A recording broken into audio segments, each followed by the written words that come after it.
Hola, continuando con las actividades de nuestro curso de introductorio a ROS, me corresponde ahora, o nos corresponde abordar las lecciones uno y 2. ¿Ok? Estas lecciones uno y 2 lo que persigue entonces es darle un panorama general a todos ustedes de lo que es el lenguaje ROS, las posibilidades que tenemos, el crecimiento, de algunas cifras que he sacado de algunos websites que nos dan ideas del crecimiento del lenguaje, eh, de las características son más resaltantes que lo hacen que sea muy atractivo y como un lenguaje que puede ser usado con mucha amplitud en un futuro muy cercano, un poco para entiendan la importancia de aprenderlo. ¿Ok? También entonces ahí vamos a empezar a trabajar con el lenguaje como tal, ya irnos a la práctica y pues ir haciendo algunos programas con las distintas herramientas o tres variantes de herramientas que vamos a utilizar a lo largo del curso.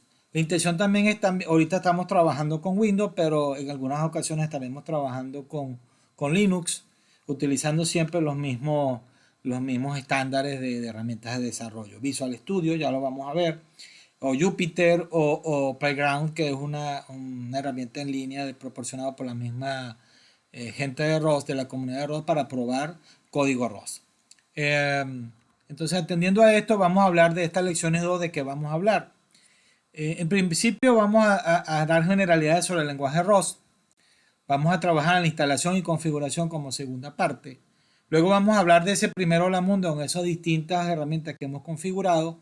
Vamos a trabajar con datos primitivos, estructuras selectivas y repetitivas. Y vamos a hacer algunos ejemplos con algunas cosas particulares del lenguaje que son propios del lenguaje para que vean o para que entendamos cómo funcionan estos elementos. Y por último vamos a dar un resumen general de lo que aprendimos en la lección. Hablemos entonces de ROS como lenguaje de programación. Primero que nada, es importante comentar que ROS es un lenguaje de propósito general. Esto quiere decir que se puede utilizar en muchas áreas, tiene muchas áreas de aplicación. ¿Ok?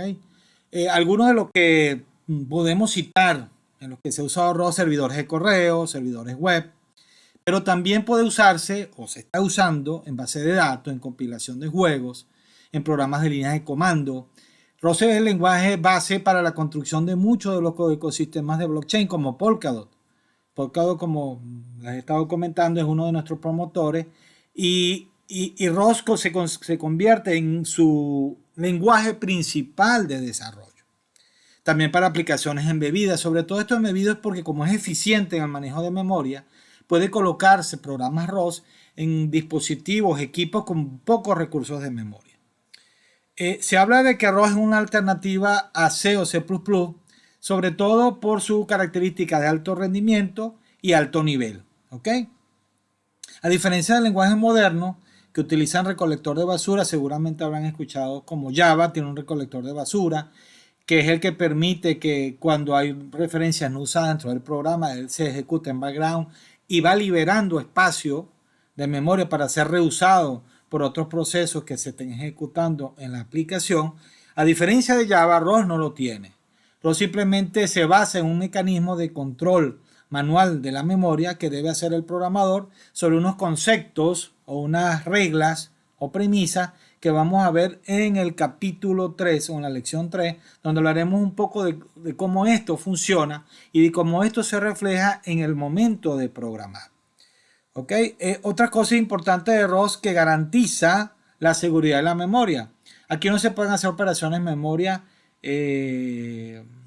ambiguas, libres. Aquí debe haber unas reglas que garantizan que el trabajo con memoria es seguro. Eso no pasa con C, donde muchas veces tenemos los problemas de algunos apuntadores perdidos, este tipo de cosas que le pierde calidad al código y los procesos de entrega o de prueba de este tipo de aplicación pues siempre tarda un poco. ROS es un lenguaje de mucha importancia para el ecosistema Polkadot. Recordemos que hay que agradecerle a Polkadot todo el apoyo que nos ha dado para poder hacer posible esta actividad que estamos desarrollando a través de este curso en línea con la finalidad de expandir el conocimiento del lenguaje y poder crear una base de desarrolladores mucho más amplia en el ROS, por supuesto, y que pudiera eh, pudiera apoyar todo este conjunto de herramientas a nivel de ecosistema cripto. Como les comento, ROS es el lenguaje fundamental en Polkadot, en este ecosistema de blockchain. La mayoría de los componentes de esta arquitectura está basada en ROS. Incluso a nivel de smart contract podemos comentar que Parity, la empresa desarrolladora de Polkadot, visualiza a ROS como un lenguaje fundamental también para desarrollar smart contract a través de un DSL llamado INC. Realmente es el mismo ROS, pero donde tú puedes, con ese mismo lenguaje, puedes construir, aprovechar el ecosistema Polkadot y desarrollar contratos inteligentes. Algunos comentarios de personas influyentes en el medio de la informática nos permiten entender un poco el impacto del lenguaje ROS, su aplicación en distintas áreas, como por ejemplo Linus Torvalds, el creador de Linux. En 2022 hay un artículo donde él comenta, de register.com, donde podemos hablar, donde podemos citar lo que él comenta. Se está llegando al punto en que muy pronto realmente lo tendremos funcionando en el núcleo de Linux. O sea, ya estamos hablando de ROS como una herramienta importantísima en el crecimiento de las próximas versiones de Linux. Eso ya indica mucho la importancia y la eficiencia con que trabaja este lenguaje. Este ROS, por supuesto, que fue desarrollado en Mozilla, se utiliza también en Meta, en la antigua Facebook. De hecho, se incorporó ROS como un lenguaje que se puede usar del lado del servidor para los desarrollos, es decir, un lenguaje soportado en la empresa.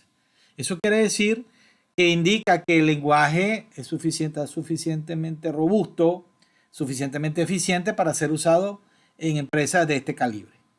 ¿Okay? De hecho, se habla de que fue una edición muy cuidadosa y deliberada. Eso fue un comentario extraído de zdnet.com que habla de precisamente soportarlo y usarlo como un estándar en la empresa para desarrollos del lado del servidor. Aquí les muestro esta tabla que nos explica un poco, nos diagrama, nos presenta dónde se ha usado ROS. Como ven, hay muchas empresas de las top que utilizan ROS. Fíjense que no está, sí está Google de alguna forma, pero Google ahora apunta a otra herramienta que se llama Carbon. De hecho, ellos hablan que sí va a ser el sustituto de ese. Entonces se presenta ahora una competencia entre ambas opciones. Sin embargo, creo que ROS ahora está muy bien posicionada. El conjunto de librerías de utilitarios que estamos viendo, o el crecimiento de todo ese conjunto de herramientas, nos indica que cada vez lo utilizan más personas.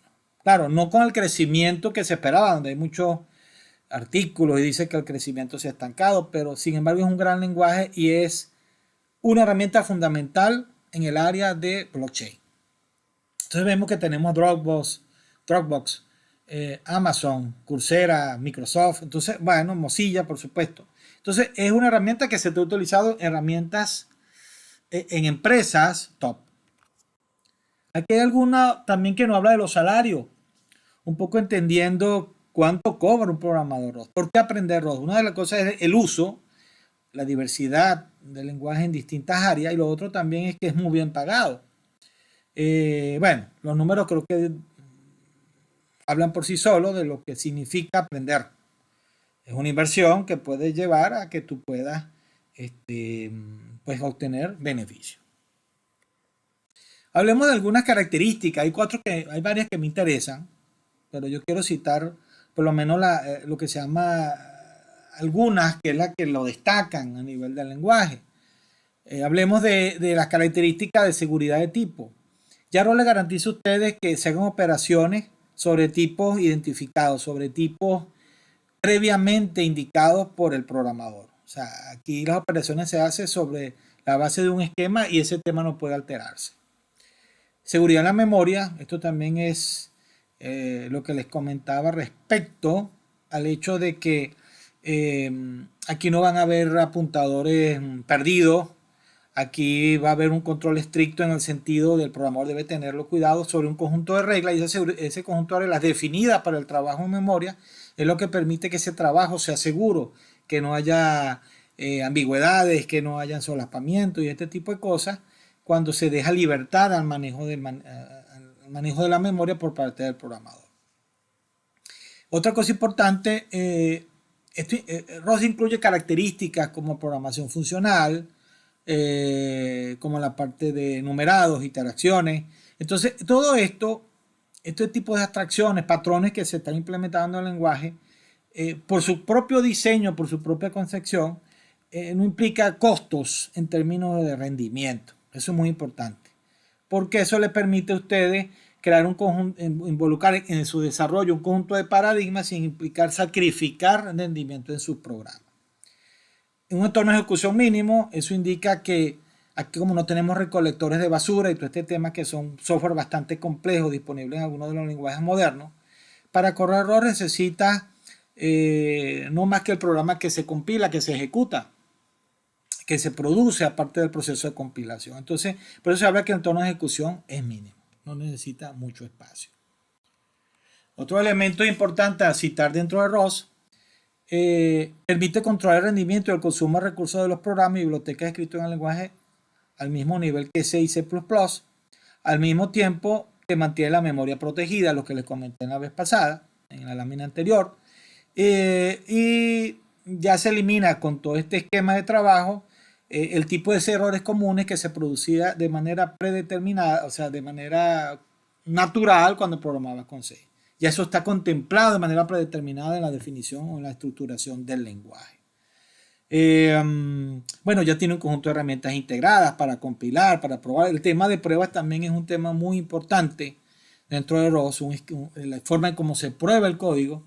Y vamos a ver que es muy fácil, muy versátil hacer pruebas de código con ROS. Hablemos entonces de instalación y configuración de nuestro ambiente de trabajo para el lenguaje de programación ROS.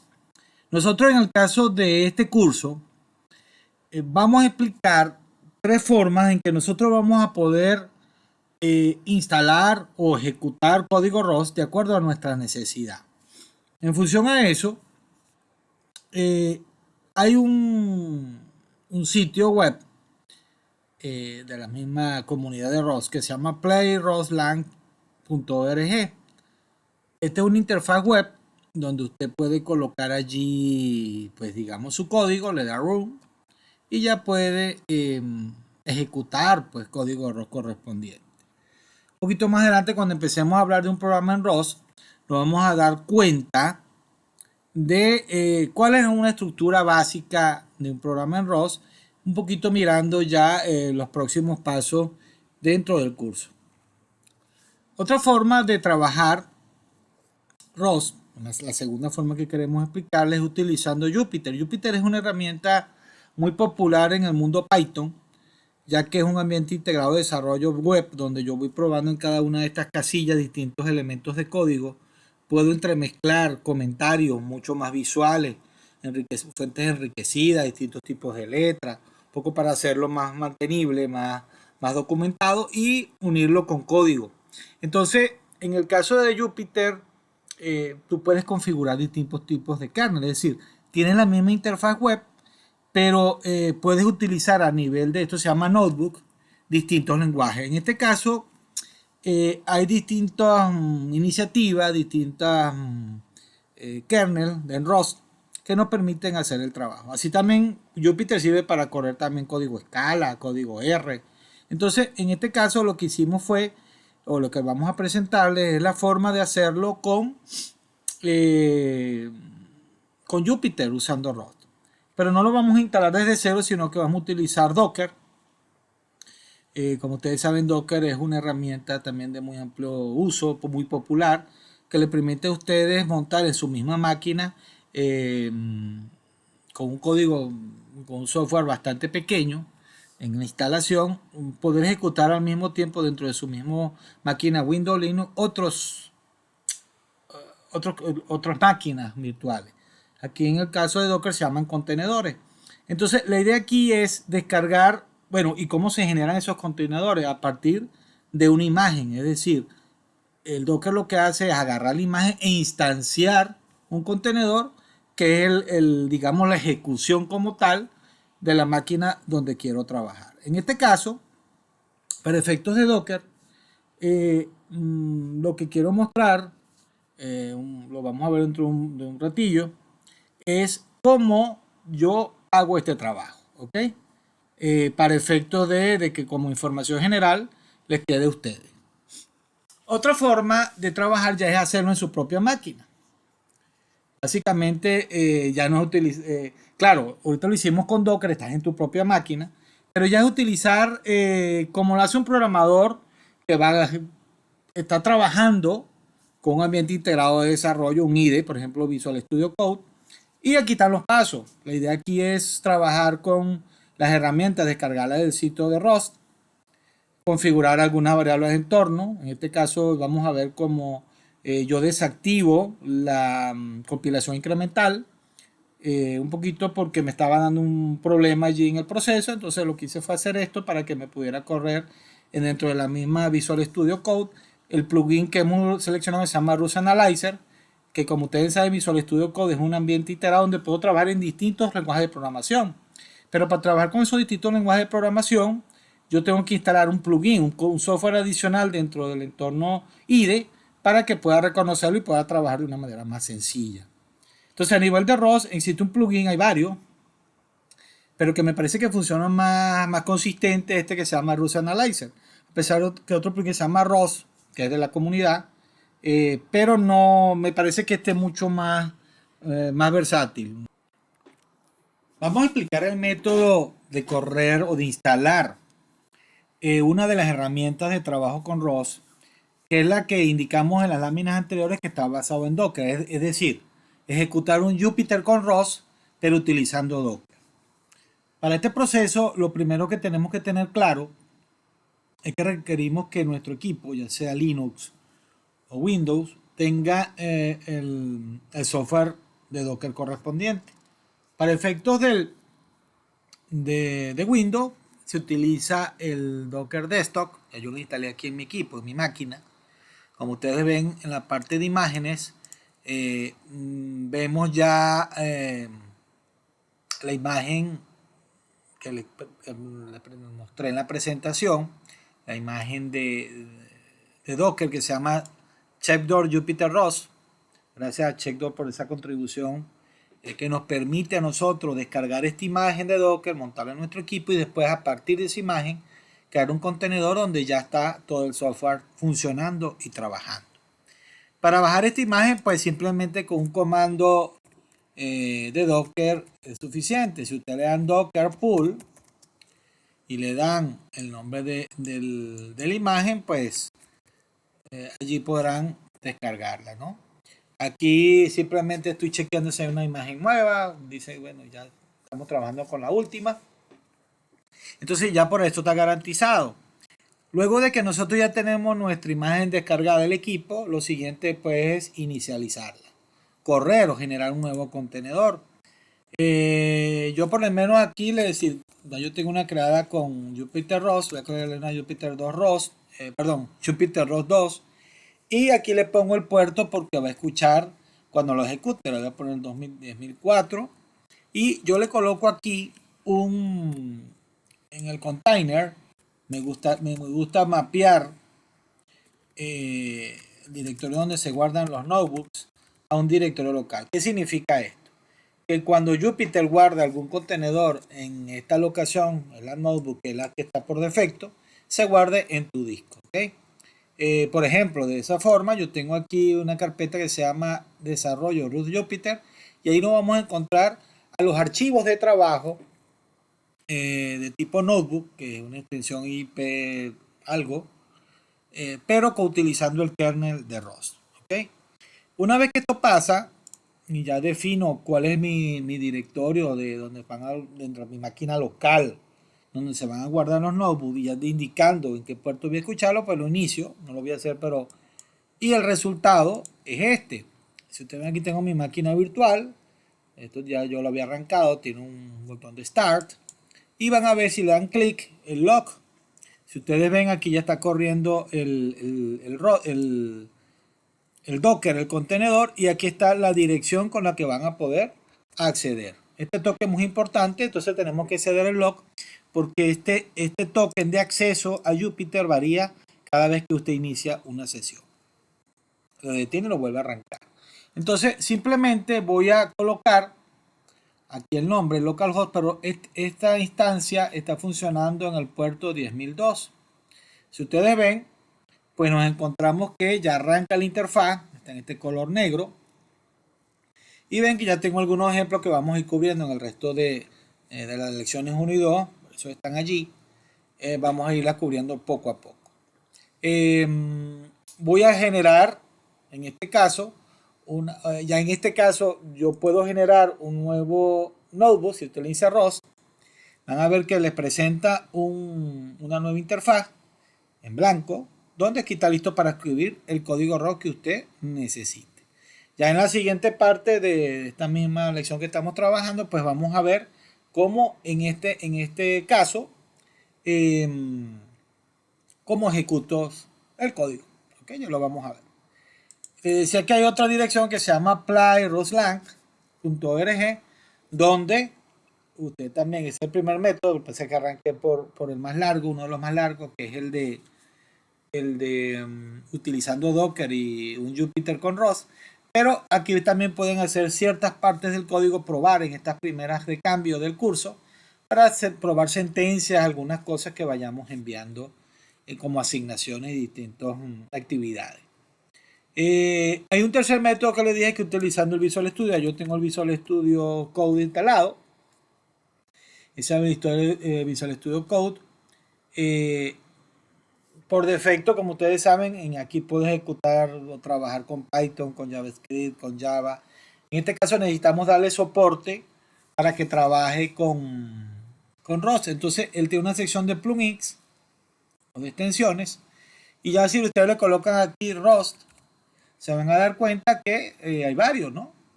Entonces tenemos el ROS, que es el de la comunidad que les dije, y tenemos Rust Analyzer. Yo estoy utilizando Rust Analyzer, ya está instalado, está funcionando, y el resultado es que yo puedo ya desde esta interfaz, con un run, pues correr el código ROS que me interesa. Bueno, ahora ya entendiendo el uso o la instalación de las herramientas que vamos a utilizar a lo largo del curso, básicamente lo que corresponde a partir de este momento ya empezar a programar, a lanzar código. Típicamente cuando uno empieza con un lenguaje siempre está el hola mundo. Para mí el hola mundo es un ejercicio para entender que todo está bien instalado, el compilador, las herramientas. Y ya estoy listo para, lo lógico es lanzar un programa bastante sencillo que nos permita comprobar que todo está correcto, ¿no? En este caso vamos a hacer un hola mundo que nos funcione en las tres herramientas que vamos a, o que hemos visto cómo se acceden o cómo se instalan y configuran. El típico hola mundo que vamos a ver, bueno, es un programa muy sencillo. Como ustedes ven, tiene un main. Ya vamos a ver cómo este fn antes del indica que es una configuración de una función. En este caso la función main es una función reservada por donde empieza la ejecución del programa en Rust. Muy similar al main de Java, al de distintos lenguajes modernos. ¿Okay? Lo típico cuando ven allí un print line que simplemente imprime la cadena o la mundo. Ya vamos a ver qué significa esta admiración. Esto es una macro de Rust en futuras clases. Pero básicamente lo que hace este programa es imprimir esa cadena. Ahora veamos cómo eso, si ustedes vamos a buscar la herramienta, la primera que vimos, que es la de ruslang.org. Es el mismo código y ustedes van a ver que si le dan aquí run, pues entra en funcionamiento la aplicación y ya ven bueno, aquí está el resultado, ¿no? Aquí te dicen lo que ejecutaste y todo este tema, lo que duraste en hacerlo, estos tiempos. Y aquí está, vamos a colocar este código y lo vamos a colocar, si ustedes ven, aquí, pero aquí lo que va a hacer yo a nivel de Jupyter, recuérdense que el acceso es a través de la dirección que obtuvimos vía Docker. Yo no lo voy a colocar main porque aquí yo voy a ir probando instrucciones por instrucciones. Yo aquí lo que voy a hacer es colocar simplemente, ¿okay?, una instrucción de print y vamos a ver qué resultado tiene. Ahora, a nivel de lo que es un notebook, ya sea de Python, de Scala, en este caso de ROS, aquí no va un main, aquí simplemente va en cada una de estas secciones de código fragmentos de código ejecutable que nosotros necesitamos trabajarlo o verificarlo. Por lo menos si ustedes le dan A, si usted le da Escape, la tecla escape, le da A, agrega una celda en la parte de arriba. Si usted le da escape y le da B, una celda en la parte de abajo. Entonces usted puede colocar en cada una de estas instrucciones distintas. ¿Ok? Si usted está aquí, entonces se va a ejecutar solamente ese fragmento cuando usted le da run. Si usted le da run, y a ver que sale este hola mundo. O usted le puede dar aquí. Entonces lo que se está ejecutando cuando usted le da run es donde está en este caso posicionado la barra de trabajo, ¿no?, que se lo indica este cursor titilando. Si usted le da control enter, pues es otra forma de ejecutar ya con teclas de acceso rápido el mismo código a nivel de cualquier notebook de Jupyter. ¿Okay? Usted también puede ejecutar todas las celdas. Si usted le dice aquí cell, le dice run all, pues entonces él empieza a ejecutar cada una de las instrucciones. Ya para finalizar esta parte o esta sección de estas lecciones 1 y 2, hemos planificado simplemente imprimir un hola mundo. Ya aquí vemos que todo está perfecto funcionando. El otro método que vamos a analizar para ejecutar código ROS es pues, el que vamos a seguramente en nuestro rumbo de aprender el lenguaje, que vamos a usar más frecuentemente, es Visual Studio Code. Como les dije, Visual Studio Code tiene una extensión para ROS, se llama ROS Analyzer. Y simplemente lo que hemos hecho aquí es, recuérdense, instalar primero todo el ambiente de ROS, que está en la página roslang.org, según lo que les presenté en alguna de las láminas de la presentación. Instalarlo y ya aquí, pues la extensión ya verifica, reconoce el compilador y todos los componentes de software necesarios. Y ya puedes aquí entonces ir trabajando, ¿no? Aquí simplemente creas ¿cómo llegamos a este punto? Interesante. Cuando tú estás trabajando con ROS, hay, digamos, una aplicación que se llama Cargo. Cargo es como el gestor de paquetes de ROS y tiene además la funcionalidad de crear proyectos y configurarles para ustedes todo el entorno necesario para que cuando lo ejecutes descargue descargue las librerías que requieran, los crates, como vamos a ver, y además pues defina esta estructura como que dentro de CRS está un main, que es donde dentro del main entonces tienes el programa principal, y este archivo que se llama cargo toml,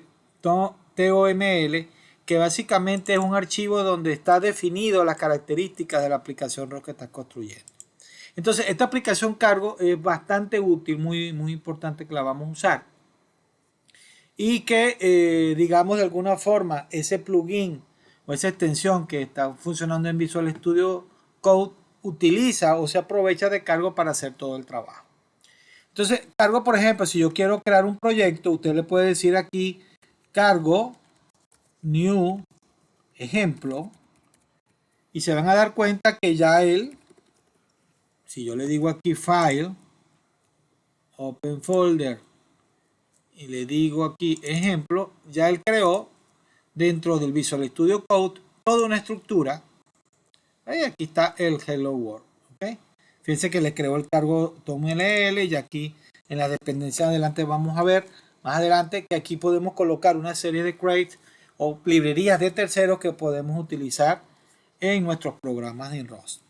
Este main RS pues ya viene por defecto cuando ustedes hacen ese cargo new, crean el proyecto, ya pueden ver que ya está el típico hola mundo. Si nosotros queremos ejecutar, podemos hacerlo dentro de la misma interfase o lo podemos hacer directamente aquí abriendo una terminal y diciéndole aquí cargo, si usted le dice cargo run, entonces él compila el programa y ya ejecuta. ¿Ok? También lo puede hacer dentro del entorno integrado, ¿ok? Diciéndole aquí run, ¿ok? Dio algún pequeño detalle, a veces pasa eso, y ya él genera el archivo de configuración para Visual Studio Code y aquí, pues entonces él va a proceder a ejecutarlo, ¿no? Si usted ve la terminal, entonces aquí aparece ya el resultado del programa.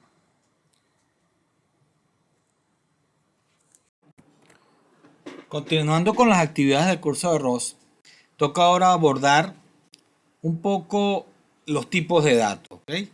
Los tipos de datos que en la literatura se llaman datos primitivos, es decir, tipos de datos que ya vienen implícitos en el lenguaje y que es la base para la construcción de las demás estructuras a nivel de programas que vayamos a utilizar.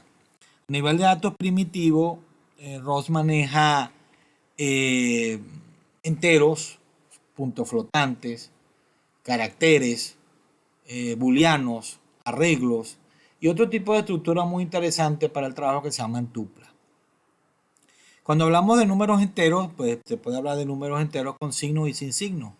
En el caso de los números enteros con signo, vamos a ver que todos empiezan por la letra I y se van a dar cuenta de cada uno de ellos, excepto de I6, tienen un número, I8 y 16. Quiere decir que I8 en este caso es un entero con signo que ocupa 2 bytes, perdón, un byte.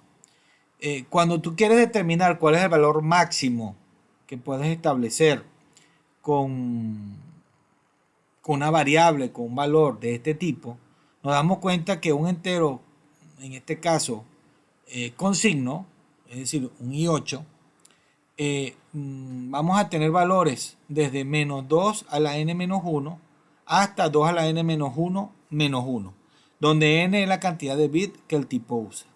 En este caso, como tenemos I8, quiere decir que estamos hablando de 8 bits. Y al aplicar la fórmula vamos a tener valores entre menos 128 y 127. Estos son los números enteros que va a soportar, por ejemplo, un tipo de datos que ha sido definido como I8. Para el caso de los enteros sin signo, entonces la fórmula que aplica es, para establecer cuál es el valor máximo establecido, es 2 a la n menos 1. En el caso, si usted de esta manera quiere establecer un tipo de dato, una variable que almacene un dato U8, en este caso estamos hablando de que sería un entero sin signo que utilice 8 bits. Aplicando la fórmula esta para números enteros sin signo, nos vamos a dar cuenta que el valor máximo que puede almacenar es 2 a la n menos 1, es decir, 255. Siguiendo con el abordaje de los tipos de datos que maneja ROS, vamos a darnos cuenta de otro tipo de datos que se llama de punto flotante. Básicamente para punto flotante tenemos punto flotante de precisión simple y de doble precisión. En este caso la precisión simple es empiezan por la letra F los tipos de datos flotantes. Aquí también podemos hablar de que estos tienen signo, por supuesto, y que en este caso tiene F32 y F64. Por defecto, cuando usted quiere manejar un dato de tipo flotante, lo establece de manera, ya lo vamos a ver, tiene una variable, lo inicializa un valor, él por introspección el compilador entiende que esa variable que ha sido definida como punto flotante de tipo F64. Los tipos de datos que maneja ROS a nivel de definición, alcance, mínimos y máximos, se basa en el estándar IEEE 754. ¿Ok? Como le dije, tienen de F32 y F64 como de precisión simple y doble precisión. A nivel de tipo de dato booleano y carácter nos vamos a dar cuenta que es muy similar a otros lenguajes. Por supuesto, un booleano es true o false, se maneja un byte de tamaño. Y en el caso de los caracteres se representan con comillas simples, ¿ok? Un carácter. Fíjense que a nivel de tipo de dato char, root tiene un tamaño de 4 bytes y representa un valor escalar Unicode, lo que significa que puede representar mucho más que ASCII. Si usted tiene algún valor en chino, algún carácter en chino, japonés y coreano, el tipo de dato char de ROS permite representarlo porque tiene hasta 4 bytes para manejar ese conjunto de caracteres que en este caso tiene ese lenguaje objetivo. Los emojis también son valores válidos o pueden definirse como valores válidos en ROS. Hay alguna cosa muy interesante a nivel de ROS que es la conversión entre tipos de datos. Cuando hablamos de tipo de datos, aquí no hay una conversión implícita, siempre hay que establecer, por lo menos a nivel de datos primitivos, debe establecerse expresarse cómo se va a hacer la conversión. En este caso, para eso ROS tiene lo que se llama una palabra clave, se llama as, y es lo que establece cómo vas a hacer la conversión. ¿Ok? Ya el compilador, al tener el as, ya le entiende que va a convertir de un tipo a otro. En este caso, fíjense, hemos definido, y aquí empezamos a ver algunas definiciones de variables. Las definiciones de variables en ROS empiezan por let, el nombre de la variable, y en este caso, de una vez vamos a la inicialización. Vamos a ver un poquito más adelante donde yo puedo ya establecer a priori cuál es el tipo de dato que estoy definiendo para esa variable. Aquí vamos viendo que estamos definiendo un valor de punto flotante que es 65.4321, pero fíjense que aquí hay un carácter que es un piso, lo llamamos nosotros, y está definido como F32, quiere decir que este es un punto flotante de precisión simple. Ahora yo quiero convertir eso a, en este caso, un 8. Recuérdense que U8 es cuando vemos la tabla, U8 es un entero sin signo, ¿ok? Y la idea es llevar ese valor allí. Entonces, dentro del compilador se establece la palabra as que vemos acá y, bueno, debemos de decimal a un tipo de valor U8. Esto es una conversión como tal. Las reglas de conversión en este caso se ejecutan en general de acuerdo a las convenciones del lenguaje C. De esta manera, una expresión en la que intervienen datos de distintos tipos se debe realizar una conversión de todos ellos a la variable con el mayor tipo de datos. Por ejemplo, si usted tiene un U8 y un U16, para poder nosotros operar esa operación tenemos que llevarlo a la del mayor tipo de datos. En este caso, como estoy utilizando un U16, la idea es llevar integer, que por defecto está definida en U8, llevarlo a U16 para que se pueda realizar la operación. En este caso, pues simplemente se definen dos variables, como le dije, una con 20 y una con 10. Hacemos conversión explícita a través de esta clave as y al final imprimimos los resultados a través de println, println, con este signo de admiración, que es el método que tiene ROS para imprimir variables en pantalla. Continuando con estos tipos de datos básicos que se manejan en ROS primitivos, tenemos los arreglos. Los arreglos, como es más que una secuencia de cosas de un mismo tipo, que tiene una longitud fija, ¿ok? Es un conjunto de longitud fija que tiene unos tipos de datos específicos. Si usted ve aquí, ustedes se van a dar cuenta que hemos definido el valor 1, 2, 3, está encerrado en corchetes, y esto lo que estamos diciendo es que una variable que tiene, digamos, es de tipo i32, porque acuérdense que estos son números enteros y por defecto, cuando no se establece el tipo de dato, se convierte que es en este caso toma ese valor, ese tipo de dato por defecto. Aquí hay una modificación que significa el mut. Ya no tocando cosas importantes dentro del lenguaje, esta palabra mut dentro de la definición de ROS nos permite a nosotros establecer que esa variable puede cambiar. Esa estructura que tiene 3 elementos, esos valores pueden cambiar. Por defecto, en ROS, las variables, en este caso esta es una variable, son inmutables, es decir, no se cambian. Entonces tenemos que establecerle explícitamente al compilador que esa variable puede cambiar, puede mutar. ¿Ok? Entonces así también podemos darnos cuenta de otras cosas, por lo menos para inicializar todos los elementos de un arreglo a un valor determinado, puedo utilizar esta expresión. Aquí estoy diciendo simplemente que voy a tener un arreglo de 20 posiciones y todas las posiciones van a tener el valor 0.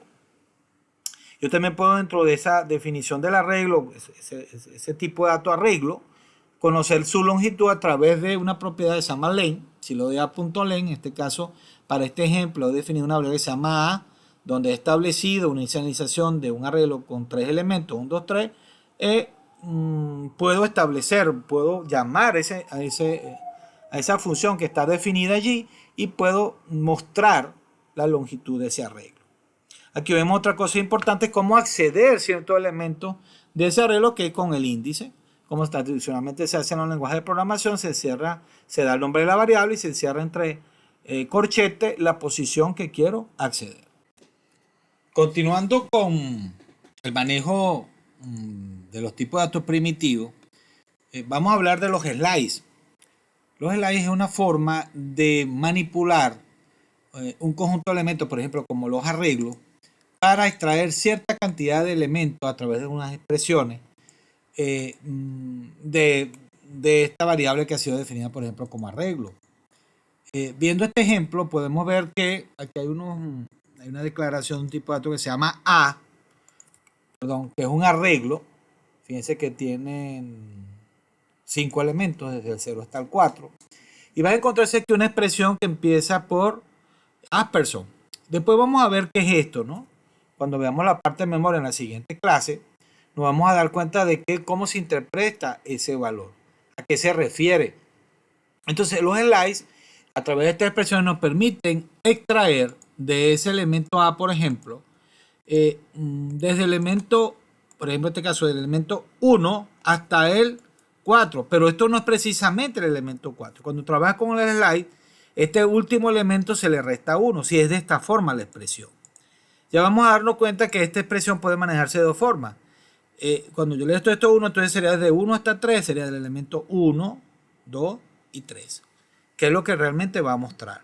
Si yo quiero que incluya el elemento 4, entonces ahí hay que colocarle un igual delante de este 4 para que esa resta en el último elemento de la expresión no ocurra. Yendo un poquito más a la práctica y ya intercambiando algún tipo de herramienta, yo en este caso quiero presentarle un ejemplo desarrollado con el playruslang.org, que es esta herramienta de ROS en línea, donde podemos probar también nuestro código y vamos a tener pues alguna referencia de cómo funciona el lenguaje, igualmente como lo hacíamos con los notebooks, que recuerden que los notebooks están basados en Jupyter con un kernel basado en Rust. Continuando, vamos a ver en el ejemplo, lo que quería mostrarle era esto. Tengo la declaración de la variable, aquí varía un poquito, y fíjense que este slice tiene aquí igual 4 y este no lo tiene. Cuando ustedes ejecutan se van a dar cuenta de que aquí se incluye el último elemento, el elemento 1, 2, 3 y 4, por eso incluye el 14, porque está asignado igual a 4 aquí en el slice. En este caso no se coloca y este último índice del slice se le resta 1. En este caso entre 1 y 4 menos 1, que es 3. Entonces cuando usted evoluciona, verifica el dato, se encontrará que está entre ese slide. Es para representar o hacer una extracción del elemento 1 hasta el 3. 1, 2 y 3, que sería el valor 11, 12 y 13. Como lo ven acá. ¿Ok? Entonces, siguiendo un poco con continuando con la definición de los tipos de datos primitivos y formas como manipularlo, el slice es una estrategia muy adecuada para manejar, extraer ciertos elementos de un conjunto de estructuras que manejan un conjunto de elementos, como por ejemplo los arreglos. Las tuplas es otra forma de representar datos. En este caso, una tupla es una lista ordenada de tamaño fijo. Por ejemplo, si ven un poquito distinto al arreglo, ya van a ver incluso la forma de accederlo. En este caso, incluso los tipos dentro de una tupla pueden ser distintos. Fíjense que tengo la variable x, donde tengo una tupla donde el primer componente de esa tupla es un 1 y después viene un string que es hello. Igual vamos a ver aquí que esto yo puedo declarar los valores que se almacenan en la tupla colocándolo entre paréntesis, por supuesto definiendo el nombre de la variable, dos puntos, y entre paréntesis los tipos de datos de cada componente que conforman esa tupla. Fíjense que aquí está una declaración y automáticamente una inicialización. Otra cosa interesante es que también, al igual que las variables, al igual que lo mismo con los arreglos, yo le puedo asociar, colocar una palabra clave asociado a la definición o a la declaración de esa variable de tipo tupla con la palabra reservada mut. ¿Qué significa esto? Que esta tupla es modificable. Al yo colocarle mut, yo puedo modificar cualquiera de los componentes que forman parte de esa tupla. También nos vamos a dar cuenta, si yo tengo la variable x y la variable x es mutable, entonces puede ser que esta variable x que está asociada a una tupla pueda ser modificada, lo que les comenté. Entonces le puedo asignar el valor de y. Hay otra forma que es algo muy poderoso también de la parte de la tupla, que es la destructurización, que es que yo tengo la tupla y los valores de la tupla se los asigno a unas variables. Si ustedes ven con esta expresión que está acá en esta parte de la lámina, yo declaro tres variables. Fíjense que está encerrado bajo una expresión del mismo tipo que tupla, x, y, z, y tengo como tal la tupla. ¿Qué está haciendo este proceso? El valor de 1 lo asigna a x, el valor 2 lo asigna a y y el valor 3 lo asigna a z. Después, por supuesto, tenemos aquí una instrucción println para verificar o mostrar el valor de la variable. Entonces, la tupla es un tipo de dato que le va a permitir a ustedes manejar conjunto de datos con distintos tipos. Fíjense, como este ejemplo que les comenté, donde hay un número y hay un string. Otra cosa interesante es cómo yo acceso los componentes de esa tupla. Si ustedes ven esta tupla que está aquí definida, está inicializada, tres números, 1, 2 y 3, quiere decir que ahí tiene tres componentes, tiene tres valores. Entonces, lo interesante de la tupla es cómo yo puedo llegar a acceder a cada uno de esos elementos que la conforman. Si yo le digo tupla punto 0, estoy agarrando al 1, el elemento 1, y se lo estoy asignando a la variable x. Entonces, lo interesante es lo que se llama una sintaxis para indexar, para acceder los elementos de la tupla. Para reforzar esta parte de los tipos de datos primitivos, les voy a presentar un notebook basado en Jupyter, construido, pues, por supuesto, con el kernel de Rust, que nos va a permitir a nosotros ver algunos ejemplos en línea del área de declaración de variable y en este caso declaraciones asociadas a estos datos de tipo de datos primitivos que acabamos de ver. Por ejemplo, esto es un ejemplo simple de cómo yo puedo, fíjense, interesante esto, y aquí veo la parte de que lo que le decía en una parte de la presentación, es que yo puedo declarar una variable x, fíjense que la estoy declarando y le asigno un valor igual a 5, pero después trato de modificarla con el valor 6. Estas variables, como les comenté en Rust, por defecto son inmutables, no se pueden cambiar. Y eso es lo que está dando en este caso el compilador. Si yo quiero que esa variable cambie en el tiempo, entonces yo puedo declarar esa variable de tipo mutable, y cuando yo haga las asignaciones de cambio correspondientes, entonces vamos a ver que este problema cambia, desaparece. Un poquito yendo más allá de lo que es el manejo de las declaraciones de variables, de cómo trabaja el compilador con respecto a estos tipos de datos primitivos. Fíjense que yo aquí estoy declarando una variable x y estoy definiendo de nuevo otra variable, pero fíjense que esto que está aquí sustituye a la anterior y le estoy asignando lo que tiene x, la primera definición, y le estoy sumando 1. Fíjense que aquí abro un corchete y aquí estamos hablando de otro scope, de otro ámbito de ejecución. Y nos vamos a dar cuenta de que ese ámbito de ejecución, yo vuelvo a trabajar con esa variable x y la multiplico por 2. Y al salir de ese ámbito, esta variable que estoy declarando con LED desaparece. Ya nos vamos a dar cuenta que esta x que está definida en este ámbito, que está definido por estas llaves, no es la misma que la que tenemos afuera. Por eso es que cuando tú ejecutas este fragmento de código, te darás cuenta que acá hay una impresión y el valor que imprime aquí es X, ¿verdad? Pero tiene valor 12. Fíjense que incluso cuando salgo de esta llave ya no es valor 12, sino que imprime el valor 6. Quiere decir que este señor cambió esta variable que cambió dentro de ese ámbito definido por la llave, se imprimió y ya al salir de ese contexto entra en juego la más externa, en este caso este X que hemos definido acá. Y que aquí sí tenía el valor 6. Esto es muy interesante cuando trabajamos con ROS, crear los scopes de ámbito.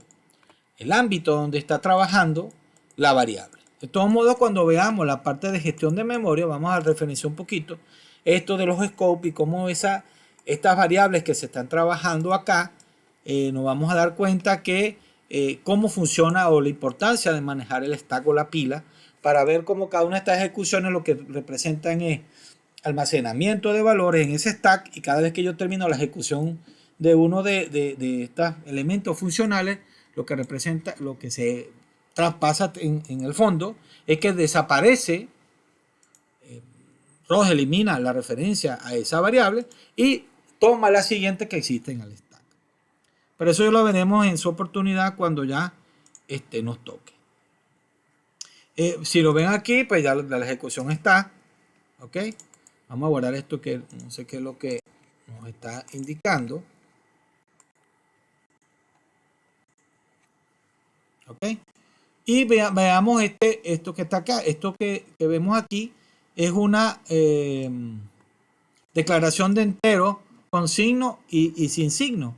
Si ustedes ven cuando declaro esta variable, no estoy especificándole un tipo. Fíjense que el tipo en la continuidad de declaración es con los dos puntos y el valor del tipo. Aquí lo inicializo a 42. Pero ya por defecto, como le decía, cuando él detecta que es un entero, él le asigna por defecto el valor i32. Si no se lo especifico, él asume que ese valor entero es uno de tipo i32. Es decir, tiene 32 bits de alcance. Y es decir, que tiene signo. En este caso, tengo un i32. ¿Ok? Ya explícita, declaración explícita, donde le estoy inicializando el valor menos 30. Como maneja signo, pues este valor es correcto. Aquí está otro ejemplo de punto flotante, una declaración igualito. Lo tenemos que fíjense que no he definido el tipo y por defecto las variables que no de punto flotante, que aquí lo vemos con este punto que estoy indicando aquí en la declaración o en la inicialización de la variable, es de tipo F64, que es un punto flotante de precisión doble. A continuación ven que hay una declaración explícita F32 y una inicialización. Igual pasa con los boolean, donde yo lo puedo asignar a true. Ya usted sabe que sabemos que es un tipo de dato booleano que tiene dos valores, true o false. Y yo también puedo especificarlo un poco para hacer más legible el código. Aquí está lo que les decía de que un char se puede, o sea, a nivel de almacenamiento tienes 4 bytes y esos 4 bytes sirven para representar muchos tipos de caracteres. En este caso tengo la variable C con Z, tengo esta variable ya asignada explícitamente o definida como de tipo char, inicial valor Z mayúscula, y aquí tengo un emoticón que nos permite, y ROS lo permite manejar. ¿Okay? Veamos otro ejemplo relacionado al manejo de tuplas, muy similar al que vimos en las presentaciones. Declaración de una tupla con los tipos de datos en cada una de las componentes. Inicialización de esa tupla de acuerdo a esta definición de tipos de datos. Y lo podemos hacer tan explícito o por inferencia.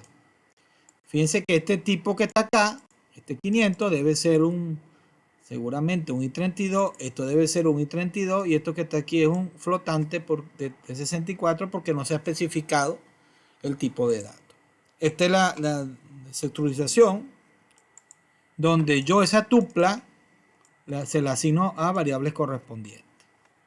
¿Okay? Fíjense que si yo aquí ejecuto esto, imprimo el valor 6.4, estoy imprimiendo y es, de acuerdo a esta definición, esa tupla, de acuerdo a esta estructuración que definí acá, se almacena en X, Y, Z correspondientemente.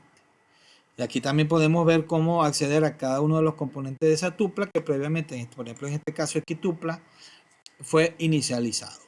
Aquí tengo un ejemplo de un arreglo. ¿Ok? Inicialización de un arreglo. Y puedo también obtener la longitud específica para que veamos la longitud de esa declaración que hemos hecho. Y acceder a un elemento particular de un arreglo. Aquí también les dejo algunas algunas conversiones de tipo y conversiones explícitas que se los voy a dar oportunamente para que ustedes la revisen. Básicamente aquí lo que podemos ver en estos ejemplos, porque pueden fallar algunas de las conversiones. Esto se fue extraído del libro de Ross que está en línea, proporcionado por la comunidad. Y aquí hay algo también interesante que me parece ya dejarlo, y con esta parte terminamos la parte de los tipos, para ya avanzar en la siguiente capítulo que es de esta lección, que es la parte de estructuras selectivas y repetitivas, donde vemos que yo puedo crear mis propios tipos sobre la base de los tipos de datos primitivos. Por ejemplo, aquí estoy diciendo que estoy creando un tipo que se llama nanosegundo, pero nanosegundo, su precisión, su tamaño, es de U64, es decir, nanosegundo es a la larga un U64, igual que pulgada y esta variable que llamé U64, pero fíjense que es con U mayúscula. Y yo puedo declarar la variable, acuérdense que estoy haciendo aquí estoy haciendo una declaración explícita de esa variable a un tipo que se llama nanosegundo, que lo acabo de establecer previamente. ¿Okay? Y ese nanosegundo, como les dije, es de tipo U64. Es decir, esto a la larga es U64. Importante también, fíjense como yo lo asigno a 5, pero hago una conversión explícita también con este as, algo que se llama U64, pero no es el U64 que hemos definido como un dato, o que está definido en ROS como un dato primitivo, sino que es un alias que a su vez es de tipo U64. Esto me parece genial a nivel de ROS para hacer abstracciones y hacer el código mucho más entendible. Abordaremos ahora dentro de estas lecciones 1 y 2 lo que es, bueno, las estructuras básicas. Además fíjense que ya analizamos la declaración de variables como elemento que almacena los datos que manejará nuestro programa. Pero el flujo de control que se va a desarrollar en el programa se establece a través de estructuras selectivas y repetitivas. Las estructuras selectivas se refieren a las expresiones if, y las estructuras repetitivas tendremos dos variantes, el loop y el while y el for. Tenemos tres variantes en este caso. Entonces, a nivel de ROS vamos a ver cómo es cada una de este tipo de estructuras con algunos ejemplos. Y para, bueno, no para qué sirven, bueno, ya seguramente todos los que estamos en este curso tienen algún conocimiento de lenguaje de programación y bueno, entenderán cómo funciona. Un poquito para que vean, a nivel de ROS, pues por supuesto, el if tiene una estructura lógica, una estructura, perdón, que se evalúa. Si usted tiene el if, tiene una expresión lógica, esa expresión lógica, pues hay operadores lógicos como el AND, como el OR, que son muy similares a C y a Java. Y también tendremos algún tipo de operadores de comparación como mayor igual, menor igual, diferente, etcétera, que la podemos utilizar. Entonces esa expresión lógica es una mezcla de ambos, operadores lógicos y operadores de comparación.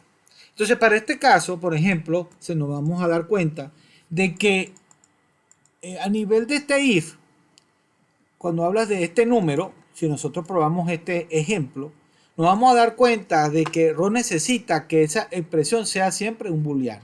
Fíjense que este let, así declaramos una variable que se llama número, que le hemos inicializado a 3, es decir, esto es un tipo de dato Fíjense que es un entero y se ha sido por introspección, indica el compilador que este es una variable de tipo i32.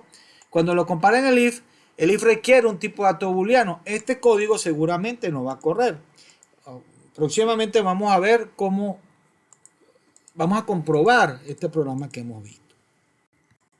Aquí lo que les decía, están los operadores lógicos y los operadores de comparación, que son los que vamos a utilizar dentro de estas expresiones lógicas que utilizan estas estructuras selectivas. ¿Okay? Entonces, vamos a ver cómo el AND, el OR y el NOT es muy similar a C y a Java, lo que manejan esos lenguajes, con el doble aspersión para el AND, con el doble pi para el OR y con el signo de admiración para el NOT. Y también vamos a ver los operadores de comparación tradicionales que existen en los lenguajes. Aquí lo que vale la pena, el diferente y el igual, donde el igual es con doble iguales y el distinto, el no igual, es con el signo de admiración y el igual. Aquí están lo que se llaman los if anidados, donde usted tiene el if, puede volver a preguntar hasta que ninguna de estas condiciones se cumpla y entonces se va por este else. Entonces aquí está algún ejemplo que nos va a servir para ejemplificar, verificar el uso de estos if anidados. Básicamente, rapidito, van a ver que aquí este número, este operador es un mod. Esto quiere decir que es divisible por 4. Cuando esto lo que hace es devolver el resto de lo que queda de esa división que hemos realizado entre el número y el valor 4. Y fíjense que aquí tenemos una expresión lógica donde tengo un operador de comparación que es el doble igual. Es decir, estoy preguntando si el resto de esta operación mod es igual a 0. Esto quiere decir que si igual a 0 es divisible por 4 y así vamos a ver con las demás situaciones. Si yo voy a este ejemplo también, esto es lo que se llama un if corto, un if simplificado, donde yo puedo a una variable, de acuerdo a una expresión lógica, asignarle un valor específico de acuerdo a si se cumple o no algunas condiciones en ese if. Fíjense lo siguiente, yo voy a definir una variable que se llama condición, con este let para definirlo, recuerden, y lo voy a asignar al valor true, es decir, que si esa condición, y la vamos a evaluar aquí, esta condición es true, por supuesto porque lo hemos definido, asignale el valor 1, retorna el valor 1, es decir, siempre esta expresión que es un if simplificado, nos va a permitir asignar el valor 1 a la variable número que hemos establecido en esta línea número 2 dentro del programa. Y después, por supuesto, lo imprimimos con el print ln. Tenemos el loop. Fíjense que el loop, si no le colocamos ninguna condición, es un loop infinito, no sale de allí nunca. Ahí nos vamos a encontrar con la instrucción break, que nosotros dentro de ese loop podemos establecer una evaluación de una expresión lógica, como lo hacemos con él. Por supuesto, este es un if, y si se cumple, entonces hacemos un break, es decir, sale de ese loop y ya salimos de ese loop, de ese proceso infinito que está ocurriendo allí. Esto es interesantísimo porque yo también puedo, ese loop lo puedo establecer como se puede generar una expresión donde el resultado de ese loop yo lo puedo devolver, o sea, ese loop puede devolver un valor y lo puedo asignar a una variable. Fíjense lo interesante, aquí yo declaro una variable de tipo resultado que está inicializada a lo que devuelve el loop. Entonces, el momento en que el loop salga con este contador igual a 10, y ustedes ven, fíjense que yo inicialmente ese contador que es de tipo mutable lo puse a 0, yo lo voy incrementando dentro de ese loop hasta que llegue a 10. Cuando ese valor llega a 10, entonces el valor actual del contador lo multiplico por 2 y se lo asigno, primero salgo del loop y este resultado que está aquí lo asigno a la variable de tipo, la variable llamada resultado, que en este caso he definido en esta expresión simplificada de loop. Fíjense que aquí también puedo manejar etiquetas, donde yo puedo establecer una expresión lógica. También para este loop, fíjense que me no es infinito. Si no le colocara este if con este break fuera infinito, pero lo he colocado. Pero cuando él salga, fíjense que lo que voy a decir, voy a salir completo. No voy a continuar en la siguiente instrucción del loop más externo, sino que simplemente salgo de este señor que está más a nivel externo. Aquí tengo un ejemplo mucho más completo con un main, ese loop que se maneja con etiqueta, que me parece un elemento también muy poderoso de ROS, donde ven que hay una etiqueta que se llama continue up. También este ejemplo es extraído de los libros publicados en la comunidad de ROS.ruslang.org, y nos vamos a dar cuenta que él va a llegar un momento donde ya él sale completamente del ciclo más externo. Mientras tanto, él sale del break. Fíjense que si remaining es igual a 9, simplemente es un break. Y vuelve acá, de nuevo ese counting up, más externo, hasta llega un momento cuando count es igual a 2, es decir, esto va a pasar por aquí solamente 2 veces. Cuando pase la segunda vez, él sale del ciclo más externo. Entonces, este es un caso interesantísimo, no con mucha aplicación seguramente en ejemplos de la vida práctica, en la vida real, perdón, o prácticos, que nos permitan ver un ejemplo real, pero sí nos permite entender cómo funciona un doble loop, uno más externo, uno más interno, y que yo desde el interno puedo hacer una salida a través del manejo de etiqueta al más externo que lo contiene. También tengo el while, recuérdense que el while funciona, que esto se ejecuta mientras esta expresión lógica se mantiene true, se mantiene válida. Entonces vamos a ver aquí pues algún ejemplillo para que ustedes lo verifiquen, lo revisen. Para completar esta parte de las estructuras selectivas y repetitivas que hemos visto de manera teórica con el material que presentamos no hace mucho, la idea es mostrar aquí con este notebook de ROS. Recuerden que vamos a manejar alternativamente tres opciones. El notebook de ROS que tenemos acá, el ROS Playground, que lo presenta la comunidad para hacer algunos, y vamos ya al final, bueno, no al final, que es lo que vamos a usar al final como desarrolladores, vamos a utilizar Visual Studio Code con el plugin que ya les he indicado. También progresivamente quería comentarles que progresivamente al material que vayamos revisando vamos a tocar temas como el manejo de pruebas, como cosillas relacionadas al manejo del compilador, configuraciones, un poco para ir completando con el material teórico cosas prácticas que nos permitan mejorar en el lenguaje. Pues entonces vamos a revisar algunos ejemplos de existencias if, while, for y loop. ¿Okay? Entonces vamos aquí lo que les decía, si ustedes ejecutan esto, pues ya verán, en fin, siempre vamos a tener asignado el valor 5, este ejemplo está en la presentación, asignado la condición siempre está en estado true, y cuando él evalúa esa condición, pues asigna el valor 5 a la variable number. Aquí está otro donde asigno, esto sí es un if un poquito más con algunos operadores lógicos, donde ustedes tienen aquí un AND, y entonces pregunto si n es igual menor a 10 y mayor a menos 10, entonces yo el valor de n lo voy a multiplicar, por 10, y en caso contrario, si esto no ocurre, entonces lo voy a dividir entre 2. Entonces es lo que vemos acá como resultado.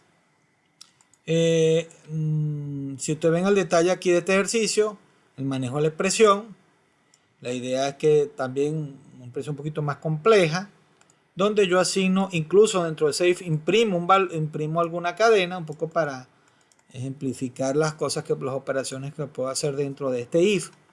Y asigno al final, lo último que hago es devolver un valor que se lo asigno a la variable, en este caso big N. Aquí está otro ejemplo. Esto es un if anidado, donde pues yo inicializo una variable a 5 y voy pues preguntando por cada una de las cosas que pueden ocurrir con respecto a esa variable n. Fíjense que aquí si no se cumple que n es menor a 10, entonces pregunto entonces si es mayor a 10, que es lo que vimos también en el material. Aquí tengo un ejemplo del loop. Fíjense que aquí quiero mostrarles una variante de ese, y esto existe en Java, continue, donde si count es igual a 3, entonces imprimo la cadena 3, y este continuo lo que hace es regresar la ejecución del programa. Esto ya no se ejecuta, sino que se continúa de nuevo con la primera instrucción que hay en el loop, que es esta. Fíjense, cuando el count ya llega a 5, hago el break y ya salgo de este loop, que hasta ese punto pues sigue ejecutándose iterativamente. Aquí está ya probado la ejecución anterior, está en el material, donde yo estoy haciendo un loop con etiquetas. Y si ustedes ven, ese count que es mutable, lo inicializo a 0, lo imprimo, que es lo que ven acá, y hay una variable en ese loop más interno que yo inicializo a 10. Y ya vamos a ver que cuando ya ese count llega a 2, él sale. Fíjense que él lo imprime, ya lo vamos a ver aquí que se está imprimiendo cuando llega a 2. Vamos a ver que él sale del ciclo y imprime en count igual a 2, que es el que está acá. Fíjense que aquí esto no pasa por acá, sino que imprime directamente el valor. Fíjense que previamente a verificar para salir del ciclo, es decir, verificar que count igual a 2, imprimo remaining. Entonces remaining ya cuando llega a 10, pero ya pasó 2 veces, que es la condición que está definida acá, ya él sale del ciclo más externo definido por counting up. Y bueno, ya salgo de aquí, imprimo. Este es un while, mientras el número sea distinto de 0. Como esto se va decrementando, va a llegar un momento pues cuando ya llega a 0 y sale del ciclo. Aquí está un for que no está en la presentación, pero como es algo bastante intuitivo de manejar, quería que vieran que yo puedo manejar este for así como lo hicimos en All Slice, con esta expresión del 1 hasta 101, pero fíjense que él no toma en cuenta este último valor, sino que el anterior. Y en este caso, lo que vamos a ver cuando yo imprimo esto, cuando yo ejecuto esto, un poco viendo la ejecución, es que imprimí 100 veces, ¿okay? Pero no la 101 que indica, es decir, una menos. Igual pasa acá. Hay una pequeña variación donde le pongo igual, que yo obligo a ese for a que se repita con este valor igual a 100. Bueno, muy similar. Esto los coloco acá, pero lo vamos a ver en más detalle cuando veamos la parte de vectores y veamos un poquito qué significa este iterator que está acá. Pero en esencia lo que se lo dejo aquí ya un poquito planteado, para que entienda un poco cómo yo puedo incluso definir un arreglo, recorrerlo con este for. Y cada uno de estos elementos del arreglo lo asigno la variable element y ya lo imprimo. Igual pasa con, esto se llama un rank, un valor, un rango. Y ese valor rank, fíjense que igual, expresión igual al slice, no se llega a este elemento menos 1. Y estoy usando una variación para ese rank con este método que se llama red, que lo que hace es invertir el valor de atrás hacia adelante.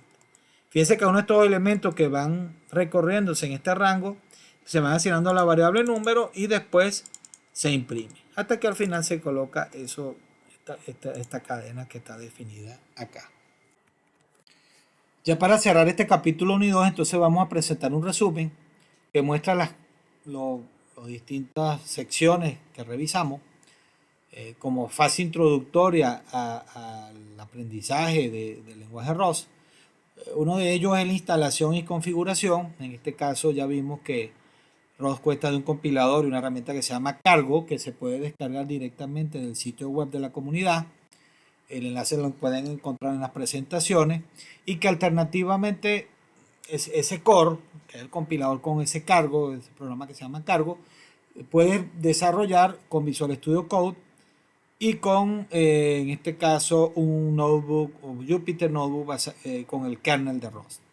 También tenemos una opción que es hacerlo en línea con playroslang.org, que allí pues es el sitio de la comunidad donde usted puede probar ciertas cosas del lenguaje en línea.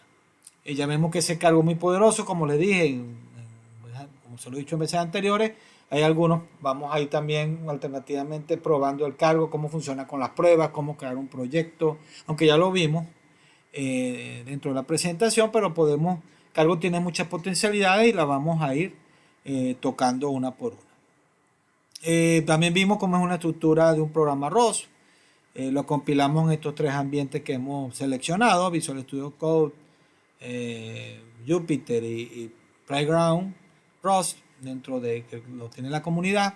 Y vimos que siempre hay una función, esa función se llama main, y allí ocurre una serie de cosas. Hicimos un programa Hola Mundo, que básicamente es un programa que se crea para validar que todo el ambiente de trabajo está funcionando correctamente, y que, bueno, simplemente es una labor pedagógica de entender, ya estamos entrando al lenguaje.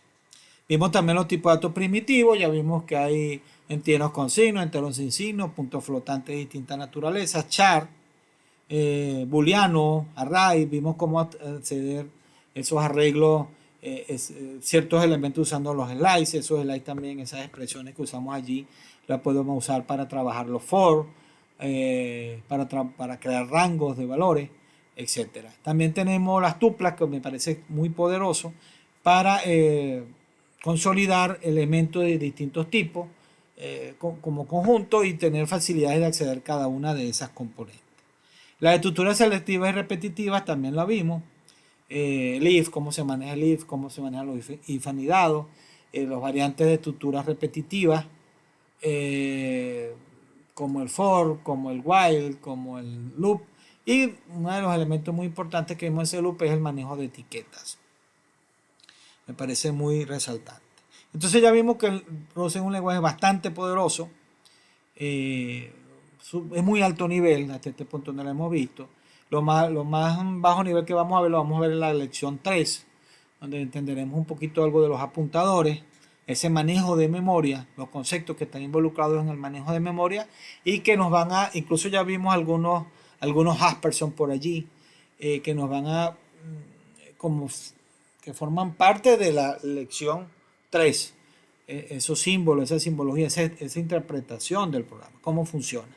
Vamos a ver el stack, vamos a ver el manejo del heap y cómo es ese proceso de manejo de memoria en ROS, que es su principal fortaleza. Bueno, ya para cerrar, bueno, agradecer a nuestros amigos de Polkadot Treasure como ente financiador, de que hace posible que este curso sea una realidad y que estemos avanzando en que como comunidad estemos formándonos en un lenguaje que tiene mucho futuro en el mercado laboral y que se constituye en una herramienta fundamental para construir aplicaciones en tiempo real con mucho interés para la comunidad a nivel de sistemas operativos, sistemas embebidos y a nivel del mundo cripto. Muchísimas gracias.